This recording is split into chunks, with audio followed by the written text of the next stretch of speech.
The medical bay aboard the Carrion Star was an oasis of order, a sanctuary from the chaos of deep space exploration. Soft bioluminescent panels cast a serene glow, and diagnostic drones flitted silently between their stations. Every surface gleamed with precision, every instrument was impeccably aligned. For Drin Zandol, Enthron physician, this place was more than a workspace, it was perfection incarnate. Here, every variable was controlled, every possibility accounted for. Which was why Drin despised surprises. Especially the kind that bled. The Entherons were renowned across the galaxy for their surgical brilliance, their long, steady limbs and wide amber eyes perfectly designed for medical precision. But even the most elegant evolution came with flaws. The Entherons had one glaring weakness: blood. The sight of it triggered a cascade of involuntary responses, tremors in their stabilizing limbs, spikes in neural activity, and an overwhelming urge to flee. Fortunately, modern meditech offered ways around this. Drones, automated tools, and sterile barriers allowed Drin to manage even the most grotesque injuries with a veneer of professionalism. But no amount of technology could prepare them for the catastrophe that strolled into their sanctuary that morning. The medbay doors hissed open, and Adrian James, first officer and professional walking hazard, entered with his usual infuriating ease. His uniform, however, told a different story. A dark stain spread across his right rib cage, deep crimson creeping outward with every step. "Morning, Doc," he said, his grin infuriatingly intact. "Think I might have dinged myself." Drin froze mid-step, their amber eyes locking onto the spreading stain. Their stabilizing limb tapped the floor reflexively, an anxious staccato. "You're leaking," they exclaimed, taking an instinctive step back. James lifted the edge of his shirt to reveal a long gash running along his ribs, the edges uneven and smeared with grease. Blood trickled steadily, glistening under the medbay's ambient light. "Maintenance bay piping," James said, as though recounting a minor inconvenience. "Slipped while fixing a coolant line. Piping sharper than it looks." Drin's limbs trembled as they reached for a scanner. "Sit," they commanded, their voice a mix of authority and rising panic. "Immediately."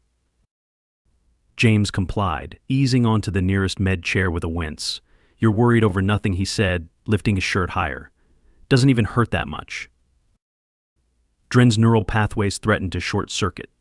Not. Much their scanner's readout painted a grim picture: a 7-centimeter laceration, half a centimeter deep, cutting through subcutaneous tissue. Grease and debris contaminated the wound, and though it had narrowly missed the intercostal muscles, the risk of infection was alarmingly high. "This is a severe injury," Drin snapped, their voice rising. "You are actively hemorrhaging, and at significant risk for sepsis." James shrugged. "Looks worse than it feels." "Really, I've had worse." Drin clutched the edge of the med chair, their stabilizing limb tapping furiously. "Your pain tolerance is either anomalously high or you are dangerously overconfident." "Probably both," James said, flashing a grin. Suppressing a groan, Drin grabbed the antiseptic spray. "Hold still," they said, aiming the nozzle. "This will sting." "Go for it," James replied, leaning back as though preparing for a nap. Drin sprayed the wound, bracing for at least a flinch. Instead, James raised an eyebrow. "Tingly," he remarked. "What's in that stuff, Mint?" Drin's stabilizing limb thunked against the floor. "This should produce a noticeable pain response," they said, exasperation creeping into their voice.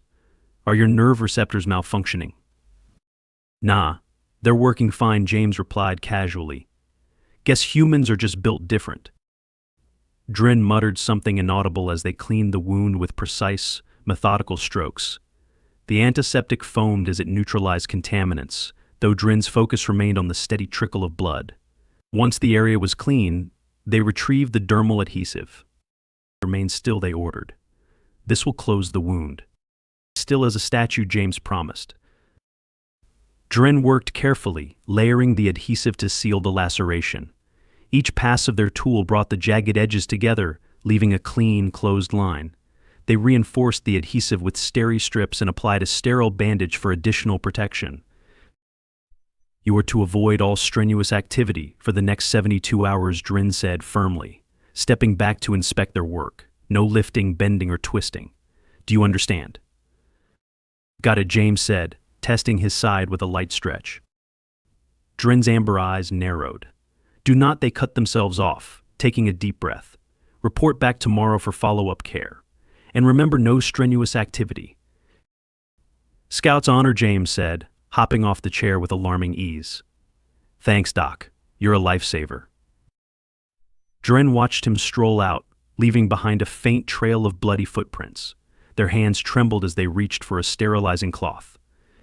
Humans, they muttered, pressing a trembling limb to their cranial ridges. An evolutionary contradiction. The following morning, the med bay hummed with quiet efficiency as Drin Zandol reviewed the overnight biometric data streaming from Adrian James's medical monitor. Surprisingly, his vitals were stable. No signs of infection, no abnormal fluctuations in heart rate or temperature. The dermal adhesive appeared to have held. By all accounts, the first officer had managed to go a full 24 hours without incident, a record, as far as Drin was concerned. At precisely 08800, the med bay doors slid open, and James entered with his usual swagger. His uniform was spotless, his stride even, and his grin annoyingly bright. Morning, Doc, he said, plopping onto the med chair without waiting for an invitation. Bet I'm healing like a champ, huh? Drin eyed him suspiciously. That remains to be seen, they said, reaching for their scanner. Did you follow my instructions? Of course, James said, lifting the hem of his shirt to reveal the bandage. No heavy lifting, no wild acrobatics, just me, a data pad, and some quality time with the rec room couch. Drin gave a curt nod, carefully removing the bandage. The adhesive had held firm, and the edges of the wound were knitting together as expected. The surrounding tissue showed no signs of swelling, redness, or irritation. You appear to be healing adequately, Drin admitted, their tone grudging. See? Told you I'm a fast healer, James said, grinning. Drin replaced the bandage with fresh dressing and stepped back. Continue to avoid any activity that might strain the tissue. No lifting, bending, or twisting. Got it. Light activity only, James said, swinging his legs off the med chair. Adrian James, Drin said, their amber eyes narrowing. I mean it. Your recovery depends on your compliance. Do not test my patience. James gave a mock salute. Understood, Doc. You've got my word. Drin watched him leave, their skepticism lingering. Humans, in their experience, were not particularly skilled at resting. And James, they suspected, was the worst offender of them all. By mid-afternoon, Drin's suspicions were proven correct. The medbay comm buzzed, interrupting their review of the day's diagnostics. Drin came the voice of an engineering officer. We've got a situation in Cargo Bay 2. James's wound reopened. Drin's stabilizing limb froze mid-tap. What did he do? Well, he says it's nothing, but there's blood. A lot of blood. Drin muttered a string of Entheron expletives under their breath and grabbed their med kit. I am on my way. Cargo Bay 2 was a scene of chaos. A stack of crates had toppled, scattering tools and debris across the floor. In the center of the mess sat Adrian James, perched on an overturned crate, his hand pressed against his side. Crimson seeped through his uniform, a slow but steady stream dripping onto the floor.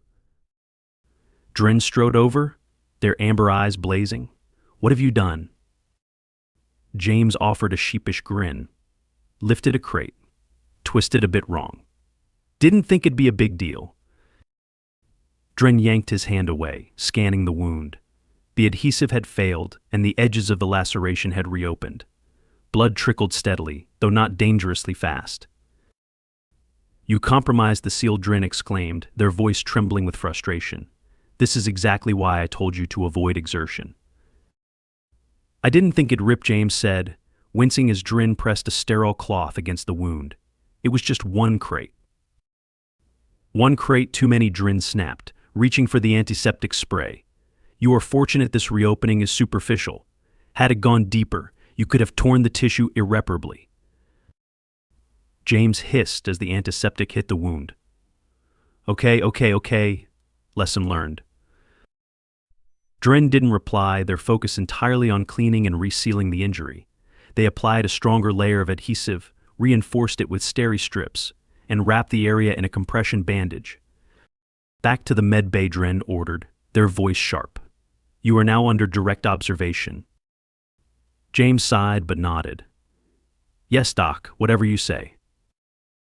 In the med bay, Dren settled James onto the med chair and activated the monitoring equipment. They worked in silence, scanning his vitals and assessing for deeper complications. Satisfied there were no immediate dangers, they stepped back, their posture rigid with barely restrained irritation. Why, they said, their voice tight, do you persist in disregarding medical advice? James hesitated, then sighed. Didn't want the team to fall behind. Figured I could handle it. Dren's stabilizing limb tapped against the floor. Your body is resilient, Adrian James, but it is not invincible. If you continue to strain this injury, you risk permanent damage or worse. James offered a sheepish smile. I hear you, Doc. I'll take it easy this time. Promise. Dren studied him for a moment, then sighed. You will remain in this med bay until I am certain your wound is stable. No exceptions. Fair enough, James said, leaning back in the chair. You're the boss. Dren returned to their console, their nerves frayed but their resolve steady. Humans, they thought, were an infuriating paradox, fragile yet stubborn, reckless yet enduring. For all their exasperation, Dren couldn't help but marvel at the species' absurd determination. For the remainder of the day, Adrian James remained under Dren Zandal's watchful eye. He reclined in the med chair with an air of reluctant obedience, occasionally scrolling through a datapad or chatting with a diagnostic drone that hovered nearby. The drone, much to Dren's chagrin, had become the target of James's whimsical humor. I'm naming him Chip, James declared, gesturing to the drone as it adjusted the monitoring leads. He's been a real pal. Chip, Dren repeated flatly, glancing at the drone. It is a medical assistant unit, not a pet. Sure, but he's got personality, James said, smirking. Bet if he could talk, he'd tell me to quit messing up so you can get some peace. Dren pinched the bridge of their nasal ridge. Chip, they said pointedly, is incapable of forming opinions. Unlike you, it follows orders. James laughed, reclining further. Touché, Doc. Despite his antics, the med bay remained calm. James's biometrics were stable, and the freshly sealed wound showed no signs of further strain. Dren allowed themselves a rare moment of cautious optimism, even as their stabilizing limb tapped anxiously against the floor. They had learned the hard way not to trust extended periods of peace when it came to humans. The quiet shattered late in the evening when the ship jolted violently, sending unsecured objects clattering to the floor. Dren's stabilizing limb slammed down, anchoring them as the med bay lights flickered. What was that they demanded? Accessing the ship's system logs. Before they could find an answer, the intercom crackled to life. Attention, localized spatial anomaly detected. Unstable gravitational fluctuations may occur. All personnel, secure your stations. The med bay shuddered again, and one of the diagnostic drones wobbled, emitting a series of indignant beeps before recalibrating. James sat up straighter, gripping the arms of the med chair as the vibrations intensified. Spatial anomaly? Huh, James said, his grin replaced by a more serious expression. That's not good. Dren turned sharply. Remain seated. The med bay is secure. Another jolt sent a tray of instruments skidding across the counter. James gripped the med chair harder, his knuckles turning white. Doc, if this gets worse. You are staying put, Dren interrupted, their voice sharp. Your condition does not permit unnecessary exertion, turbulence or no. As if to test their resolve, the ship lurched harder than before. James's med chair tipped precariously, and before Dren could intervene, it toppled over with a crash. James hit the floor with a muffled grunt, clutching his side. James, Dren exclaimed, rushing to his side. Are you? I'm fine, James said quickly, though his pale face and shallow breathing suggested otherwise. He attempted to sit up but winced sharply, his hand pressing harder against his ribs. "You are not fine," Drin snapped, activating their scanner. "Do not move." The scanner's results confirmed Drin's worst fear: the wound had reopened again, and the surrounding tissue showed signs of additional bruising. Though no deeper structures were compromised, the bleeding was steady enough to spark alarm. "This," Drin muttered as they grabbed their medkit, "is precisely why I ordered you to remain stationary." James managed a weak chuckle. "Not my fault this time, Doc. Blame the anomaly." "And yet," Drin said, "spraying antiseptic over the wound, you have still managed to exacerbate your condition." James hissed at the sting. "Okay, yeah, that burns." "Good," Drin said tersely, applying pressure to stop the bleeding. "Perhaps this will serve as a reminder to take your recovery seriously." Once the bleeding was under control, they applied another layer of adhesive, reinforcing it with additional steri strips and wrapping the area in a secure compression bandage. They worked in silence, their movements precise and methodical, though their irritation radiated with every motion. "You are confined to this med bay for no less than 48 hours, Drin said once they finished. "No exceptions, no arguments. Is that understood?" James nodded, his grin notably absent. "Understood." Drin scanned his vitals one last time, ensuring his heart rate and oxygen levels were stable. "Remain in the chair while I secure the rest of the med bay," they said, rising to their feet. As they moved to anchor loose equipment, the intercom crackled again. "Spatial anomaly cleared. Gravitational stability restored. All stations resume normal operations." Drin sighed, securing the last of the equipment before returning to James. He was still seated, his expression unusually subdued. "Sorry, Doc," he said, his voice quiet. "Didn't mean to make your job harder." Drin paused, their frustration softening. "Your resilience is admirable, Adrian James," they said carefully, "but even humans have limits. Pushing past them needlessly is not strength, it is recklessness."